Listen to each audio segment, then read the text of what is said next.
తానం చేస్తా అన్నాడు రా నిన్ను తానం చేస్తా కోడలా అంటానంటే ఉడుకుడుకు నీళ్ళు పెట్టిన మానేమ్మ ఆయనకు ఉడుకుడుకు నీళ్ళు పెట్టినా ఉడుకుడుకు నీళ్ళు పెట్టినాక తానం చేసిండు ఆకలి అవుతున్నది అన్నాడు నాయనా నా చేతులకు జట్టలు పుట్టారా నాయమ్మ నారాత వాళ్ళకు రానా నారాయణ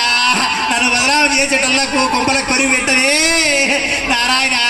ముసలోడు ఉడుకుడుకు పువ్వు కావాలంటారంటే అప్పటిదప్పుడు బియ్యం లేకపోయినా కోమటి లక్ష్మాయతానికి పోయి ఉద్దర తీసుకొని వచ్చి ఉడుకుడుకు పువ్వు పెట్టి వండి పెట్టిన తిన్నాడు గుర్రం గుడ్డిది అయినా దాన తప్పదు అన్నట్టు అని ఇంట్లో మనం పోయి అద్దచేరు మింగుతుండేనే తెల్ల అద్దచేరు మింగ బర్ర బరవిత్త అద్దచేరు మింగ బర్ర బరవిత్త అని ఇంట్లో మనం పోయే పప్పు ఎక్కువ తింటున్నా ముసలోడు ఉద్దర తెచ్చి పెట్టినాక కూడా ఏమన్నాడు సాపేయి కొడలా నిద్ర వస్తుంది అన్నాడే సాపేసినాక పండుకున్నాడు టూకుండా అలా ముసలి కూడా కొడుకు ఏమంటాడు అంటే ఓ కొడలమ్మా నాయనా నా నోటితోటి నేను ఎట్లా చెప్పదు నాయనా నేనేం చెప్పుదు ఎట్లా చెప్పుదు ఇక కాళ్ళు నవ్వు చేస్తున్నాయి కాళ్ళు విసుకున్నాడక్కో నా యొక్క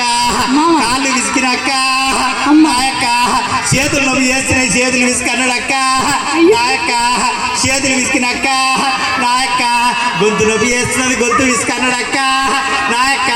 గొంతు విసికినా పడుకున్నట్టే పోయిన ముసలోడు నాకేం పాపం తెలియదు అక్కో నా యొక్క నన్ను ఆరి పోసుకుంటారేమనే నా ఉసురు కొట్టానా రాయవాడని నాయమ్మ ఏమైతే ఇల్లు నాదేమో తప్పుడుదా మానమ్మ సింపుల్ చెప్తా ఇద్దరికి సవాల్ నాదేమో తప్పుంటే పెద్ద మనుషులు అందరూ నేనే గుడిపట్టి అదే ఏది విసుకబడ్డా అది విసుకున్నావు అయ్యా ముసలాయన అమ్మా ఇప్పటి కోడాలంటే అత్తమామను కేర్ చేయకుండా సింగులతోటి మూతి మీద